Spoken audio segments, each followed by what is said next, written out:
இப்ப ஆகஸ்ட் மாசம் சுற்றுப்பயணம் சொல்றாங்க. இந்த சுற்றுப்பயணத்தை எப்படி ஹேண்டில் பண்ண போறாங்கன்றது, ஏன்னா எல்லா தொகுதிக்குன்றது சாத்தியமான எனக்கு சத்தியமா தெரியல. ஆனா இவங்க என்ன பிளான் பண்ணிருக்கதா சொல்றாங்கன்னா, தெருமுனை கூட்டம் சொல்றோம்ல, அதை வந்து கொஞ்சம் வெளியில வந்து சிட்டிக்கு நடுவுல ஒரு இடத்துல ஒரு கூட்டம். இன்னொன்னு திருச்சியில அல்லது மதுரையில மாநாடுன்னு சொல்லி பேசியிருக்காங்க. திருச்சி மதுரை மாநாடு சாத்தியம், அது கண்டிப்பா தெரியுது. திருச்சியில பண்ணாலும் ஓகே, இல்ல திருச்சியில பண்ணாலும் ஓகே அப்படின்ற மாதிரி. ஏன்னா அந்த பக்கம் தென் மாவட்டம் ஃபுல்லா கவர் பண்ணிடலாம். மதுரைன்னும் போது நீங்க எல்லாத்தையுமே கவர் பண்ணலாம். வட மாவட்டங்கள் தென் ஏன்னா எல்லாமே மதுரை தான் சென்டரா இருக்கும், திருச்சியும் சென்டரா இருக்கும். ஸோ நீங்க எப்படி வேணாலும் கனெக்ட் பண்ணிக்கலாம் அப்படின்னு. ஏன்னா மதுரைன்ற போது கொஞ்சம் சினிமா, விஜய் அவர்கள் எல்லாத்துக்கும், ஏன்னா எம்ஜிஆரோட ஸ்டார்டிங்ல இருந்து எல்லாமே நடந்த விஷயங்கள் எல்லாமே அங்கதான் நடந்துச்சு. ஸோ மதுரை திருச்சின்னும் போது நல்ல இடம் தான்.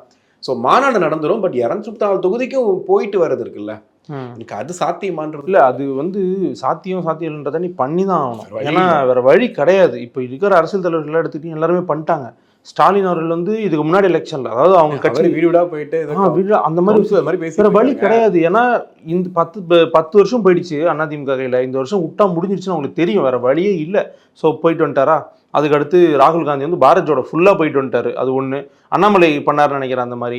சீமான் எல்லா தேர்தலுமே நாம் தமிழர் கட்சி வந்து அவங்க போவாங்க, அந்த வேனில் போக மாட்டாங்க, அங்கங்கே கூட்டம் போடுவாங்க. இப்போ அந்த வேன் ஆரம்பிச்சிருக்காங்க, அவங்க வேலையை அவங்க கரெக்டாக பண்ணிகிட்டே இருப்பாங்க. ஆனால் இப்போ இந்த எலெக்ஷனில் வந்து அதிக நோட்டிசபிள் பார்ட்டியாக இருக்கிறது வந்து டிவிகே தான். அதனால வந்து வேற வழியே இல்லை அவங்களுக்கு. விஜய் தான் ஃபேஸ் ஆஃப் த பார்ட்டியாக இருக்காரு. ஸோ அவர் 200 வார்த்தையை தான் வெயிட் பண்ணிட்டு இருக்காரு. ஆமாம், இதுதான் ஃபேஸ் ஆஃப் த பார்ட்டியாக இருக்காரு. 234 தொகுதிக்கும் அவர் போய் தான் ஆகணும்.